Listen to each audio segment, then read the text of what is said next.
ഇത് പോരാടി നേടിയ ഒരു വിദ്യാഭ്യാസ ചരിത്രം, വിദ്യാഭ്യാസ പാരമ്പര്യം നമുക്കുണ്ട്. അവിടെ എവിടെയാണ് ഇത്തരം കാര്യങ്ങളൊക്കെ പറയുന്നത്? ഇത് എവിടെ നിന്നാണ് ഇത് വരുന്നത് എന്ന ചോദ്യമാണ് വീണ്ടും ആവർത്തിക്കപ്പെടുന്നത്. Shri R V Babu. ഇതിന് മറുപടി പറയാൻ അല്പസമയം എനിക്ക് തരണം. പോരാടി നേടിയത് അധ്യാപകരോട് പോരാടി നേടിയതല്ലല്ലോ. ആ പോരാട്ടം അധ്യാപകരോട് നടത്തേണ്ടതുമില്ലല്ലോ. ആരാണ് ഗുരു? ഗുരു എന്ന് പറഞ്ഞാൽ നമ്മുടെ അറിവിനെ പ്രദാനം ചെയ്യുന്നവൻ, മനസ്സിലെ ഇരുട്ടകറ്റുന്നവനാണ്. ഗുശബ്ദ സ്തന്ധകാരസ്യാത് ഒരു ശബ്ദം നിരോധിത്വാത് അന്ധകാരം നിരോധിത്വാത് ഗുരുരുത്തി വിധീയത എന്നാണ്. അന്ധകാരത്തെ ഇല്ലാതാക്കുന്നത് കൊണ്ട് ഗുരു എന്ന പേരിൽ അറിയപ്പെടുന്നു. ഗുരു എന്നുള്ളൊരു തത്വമാണ്. ആ തത്വത്തെ പൂജിക്കുകയാണ്, പ്രതീകവൽക്കരിച്ചുകൊണ്ട് പൂജിക്കുകയാണ്. ഇവിടെ പറയുന്നു ഭാരതത്തിൽ ആർക്കും വിദ്യ ഉണ്ടായിരുന്നില്ല, ദളിതർക്ക് വിദ്യ നിഷേധിക്കപ്പെട്ടിരുന്നു, വേദം നിഷേധിക്കപ്പെട്ടിരുന്നു. അറിവ് വേദത്തിൻ്റെ പര്യായമാണല്ലോ അറിവ് എന്ന് പറഞ്ഞാൽ. വേദത്തിന് എല്ലാവരും അർഹരായിരുന്നു എന്നാണ് നമുക്ക് വേദം പഠിക്കുമ്പോൾ മനസ്സിലാകുന്നത്.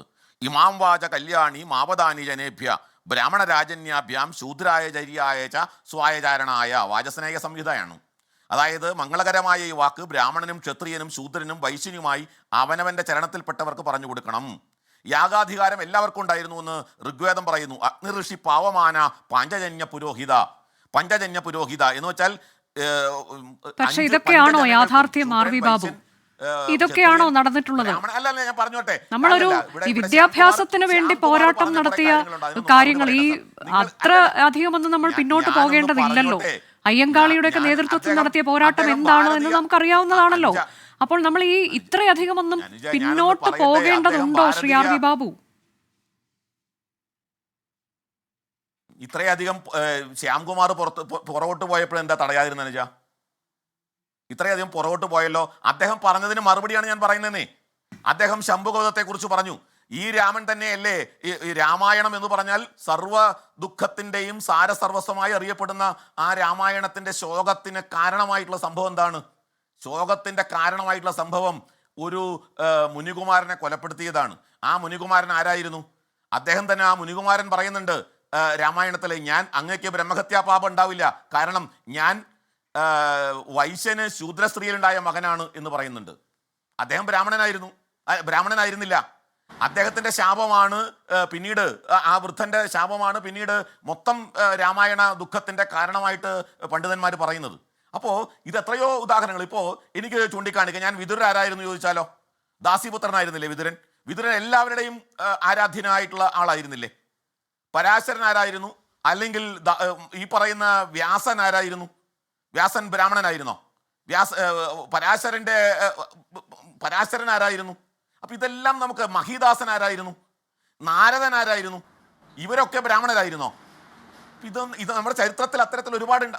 ഞാൻ പറയുന്നത് മഹാഭാരതത്തിൽ ആരാണ് ബ്രാഹ്മണൻ എന്ന് പറഞ്ഞിട്ടുണ്ട്. അതുകൂടി ഒന്ന് പറയാൻ എന്നെ ഒന്ന് അനുവദിക്കണം. ആരാണ് ബ്രാഹ്മണൻ? മഹാഭാരതത്തിൽ പറയുകയാണ്, സത്യം ദാനം ക്ഷമാശീലം അനുശംസ്യം തപോഘൃണ ദൃശ്യന്തേ യത്ര നാഗേന്ദ്ര സ ബ്രാഹ്മണ ഇതി സ്മൃത. സത്യവും ദാനവും ക്ഷമയും സുശീലവും ദ്രോഹബുദ്ധം ഇല്ലായ്മയും തപസ്സും മനസ്സലിവും ആരിൽ കാണപ്പെടുന്നുവോ അവനാണ് അല്ലയോ നാഗേന്ദ്ര ബ്രാഹ്മണൻ എന്ന് പറയപ്പെടുന്നത്. ഇവ ശൂദ്രനിൽ കാണുന്നുവെങ്കിൽ ആ ശൂദ്രൻ ശൂദ്രനല്ല, ബ്രാഹ്മണനിൽ കാണപ്പെടുന്നില്ലെങ്കിൽ അയാൾ ബ്രാഹ്മണനുമല്ല. ഹേ സർപ്പമേ, ഈ സ്വഭാവം ആരിലുണ്ടോ അയാളാണ് ബ്രാഹ്മണൻ, ആരിലില്ലയോ അയാൾ ശൂദ്രനാണെന്ന് പറയണം. ഇത് വളരെ കൃത്യമായി നമ്മുടെ ഇതിഹാസങ്ങളിൽ പറഞ്ഞിട്ടുണ്ട്. അപ്പോൾ അവിടെ നിന്ന് ഇവിടെ നിന്നൊക്കെ സെലക്റ്റീവായിട്ട് ശ്യാംകുമാർ പറഞ്ഞാൽ അത് അംഗീകരിച്ചു തരാൻ പറ്റില്ല. മനസ്സിലായോ? വേദങ്ങളിൽ എനിക്ക് ഒരുപാട് ഉദാഹരണങ്ങൾ എനിക്ക് പറയാനുണ്ട്, സമയമില്ലാത്തതുകൊണ്ട് ഞാൻ വിടുകയാണ്. അപ്പം അതുകൊണ്ട് ഇവിടെ ഡോക്ടർ അംബേദ്കറെയും ഒക്കെ ഉദ്ധരിച്ചുകൊണ്ട് അതായത് ഒരാളെ ആദരിക്കുന്നത്, ഈ പാദനമസ്കാരം ചെയ്യുക എന്നുള്ളത് പിൽക്കാലത്ത് ഉരുത്തിരിഞ്ഞു വന്ന സംസ്കാരമാകാം. അതിലെന്താ തെറ്റ്? അതെങ്ങനെ ജനാധിപത്യ വിരുദ്ധമാവുക? അതെനിക്ക് മനസ്സിലാവുന്നില്ല. കുട്ടികളിൽ വിനയങ്ങൾ ഉണ്ടാക്കുക. പാദ നമസ്കാരം പോലും അല്ലല്ലോ ശ്രീ ആർ വി ബാബു. പാദം കഴുകി പൂവിട്ട് പൂജിക്കുക എന്ന് പറയുമ്പോൾ അത് പാദപൂജ എന്ന് തന്നെയാണ് അതിനെ പറയുന്നത്. അപ്പോൾ അത് നമ്മൾ ആ തരത്തിലേക്കൊക്കെയാണോ നമ്മൾ വിനയം പഠിപ്പിക്കേണ്ടതും? നിങ്ങൾ ഈ പറയുന്ന ബ്രാഹ്മണരുടെയാണോ കഴിയേ? അല്ല, ഈ തരത്തിലേക്കുള്ള സമ്പ്രദായമൊക്കെ നമ്മൾ എവിടെയാണ് കേട്ടിട്ടുള്ളത് ശ്രീ ആർ വി ബാബു? കാണപ്പെടേണ്ടവരെ ഈ കാൽ കഴുകി പൂവിട്ട് പൂജിക്കുന്ന സമ്പ്രദായം കേട്ടിട്ടില്ലെങ്കിൽ അത് നിങ്ങളുടെ കുറവാണ് അനുജ, നിങ്ങളുടെ കുറവാണത്. നിങ്ങൾ ആ സമ്പ്രദായം കേട്ടിട്ടില്ലെങ്കിൽ ശരി, അത് എവിടെയൊക്കെയാണ് നടക്കുന്നത്? താങ്കളൊന്ന് പറഞ്ഞു. നാടിന്റെ സംസ്കാരം ഇപ്പൊ ഇവിടെ ഭാരതത്തിലെമ്പാടും നടക്കുന്നുണ്ട്. നിങ്ങൾ ഭാരതത്തെ അറിയില്ല. നിങ്ങൾ ഈ കേരളം ഇട്ടാവട്ട കേരളത്തിലെ ചില ഒരു പ്രദേശത്തെ നോക്കിക്കൊണ്ട് മാത്രം മുഴുവൻ ഭാരതത്തെയും വിലയിരുത്തുന്നതിന്റെ കേരളം ഭാരതത്തിന്റെ ഭാഗമല്ലേ ശ്രീ ആർ വി ബാബു? ഭാരതത്തിന്റെ ജീവിതം എന്താണെന്ന് അറിയില്ല. അല്ല, കേരളത്തിലുണ്ടെന്ന് അതുകൊണ്ടല്ല കേരളത്തിൽ ഇത് നടക്കുന്നേ. കേരളത്തിലുണ്ടെന്ന് 10-40 വർഷമായി. ഇന്നിപ്പോ എന്താ വിവാദം പൊട്ടിപ്പുറപ്പെട്ടെന്ന് എനിക്ക് മനസ്സിലാവുന്നില്ല. 10-40 വർഷമായിട്ട് വിദ്യാനികേതൻ സ്കൂളുകൾ നടന്നു വരുന്ന കാര്യമാണ്. 10-40 വർഷമായിട്ട് നടന്നു വരുന്ന കാര്യമാണ്. ഇപ്പൊ എന്താണ് വിവാദം ഉണ്ടായത്?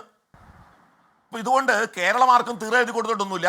ഈ ഭാരതീയ സംസ്കാരത്തിന്റെ ഭാഗമായിട്ടാണ് ഇത് നടത്തുന്നതെങ്കിൽ ഏത് SFI ആയാലും ഏത് KSU ആയാലും ഇവിടെ ഈ ഭരണഘടനയ്ക്ക് അനുസൃതമായി ഇതെല്ലാം നടത്താനും പ്രവർത്തിക്കാനുള്ള സ്വാതന്ത്ര്യം ഞങ്ങൾക്കുണ്ട്. അത് തടയാൻ ആര് വിചാരിച്ചാലും സാധ്യമല്ല. അതിനെ ഞങ്ങൾ നമ്മളൊരു മതേതരത്വത്തെ കുറിച്ചും ഇപ്പോൾ ഭരണഘടനയെ കുറിച്ചൊക്കെ താങ്കൾ പറയുമ്പോൾ ഈ വിദ്യാഭ്യാസ സ്ഥാപനങ്ങൾ നമ്മൾ മതേതരത്വം എന്നൊക്കെ പറയുന്നത് ഊന്നി പറഞ്ഞുകൊണ്ടാണല്ലോ. അവിടെ കുട്ടികൾക്ക് നമ്മൾ പകർന്നു നൽകേണ്ട മൂല്യങ്ങളിൽ മതേതരത്വം എന്നൊക്കെയുള്ളത് ഏറ്റവും ഉയർന്നു നിൽക്കുന്ന ഒന്നാണ്. അവിടെയാണ് ഈ പാദം കഴുകി പൂവിട്ട് പൂജിക്കുന്ന തരത്തിലേക്കൊക്കെ കാര്യങ്ങൾ പോകുന്നത്. എല്ലാ മതങ്ങളിലുണ്ട് ഈ പാദം കഴുകുന്ന ഏർപ്പാട്. പാദം കഴുകി പൂവിട്ട് പൂജിക്കുന്ന ഏർപ്പാടുണ്ട്. ബന്ധപ്പെട്ട് ബിഷപ്പ് തന്നെ പാദം കഴുകുന്ന ചിത്രങ്ങൾ നമ്മൾ കണ്ടിട്ടില്ലേ? അതെ, പാദം കഴുകി ചുംബിക്കുന്ന ഏർപ്പാടില്ലേ ക്രൈസ്തവ മതത്തില്? പാദം കഴുകി ചുംബിക്കുന്ന ഏർപ്പാടില്ലേ? അതിന് കുറച്ച് വിനയം വേണം. മറ്റുള്ളവരെ ബഹുമാനിക്കാനുള്ള ആ ഒരു മനോഭാവം വേണം.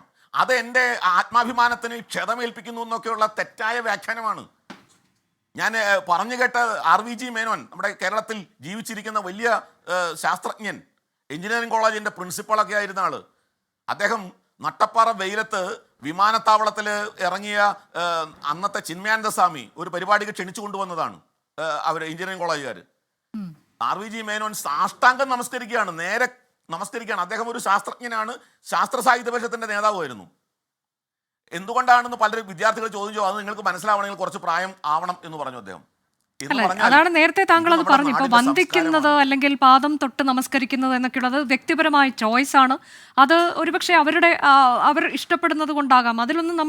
അതവരുടെ വ്യക്തി സ്വാതന്ത്ര്യമാണ്. പക്ഷെ ഇതങ്ങനെയല്ലല്ലോ. ഒരു വിദ്യാലയമാണ്.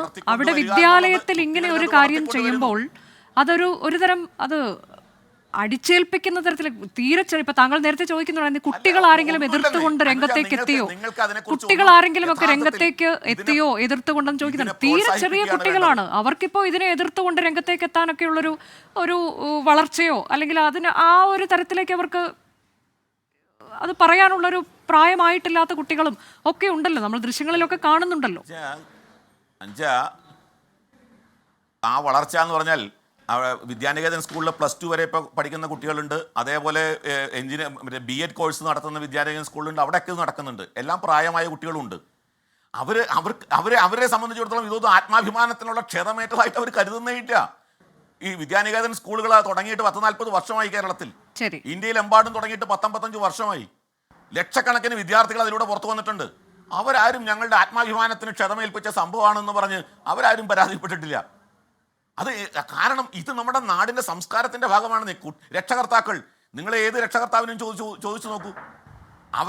അവരുടെ വീട്ടിൽ വന്ന് ഈ വിദ്യാനികേതനിൽ പോകുന്ന കുട്ടികൾ അച്ഛൻ്റെയും അമ്മയുടെയും കാല് തൊട്ട് വന്നിക്കുന്നു. നാളിതുവരെ ഇല്ലാത്ത ചില സ്വഭാവം കുട്ടികളിൽ വളർന്നു വരുന്നതായിട്ട് രക്ഷകർത്താക്കൾ അഭിമാനത്തോടെ പറയുന്നു. ഇതെല്ലാം കുട്ടികളിലെ ഒരു നല്ല സംസ്കാരം പകർന്നു കൊടുക്കുന്ന സംവിധാനങ്ങളാണ്. ഇതിനെയാണ് നിങ്ങൾ വിമർശിക്കുന്നത്. കുട്ടികൾക്ക് കയ്യിൽ ആയുധം കൊടുക്കുകയല്ല ചെയ്തത്. കുട്ടികളുടെ കയ്യിൽ കത്തിയും കഠാരയും കൊടുക്കുകയല്ല ചെയ്തത്.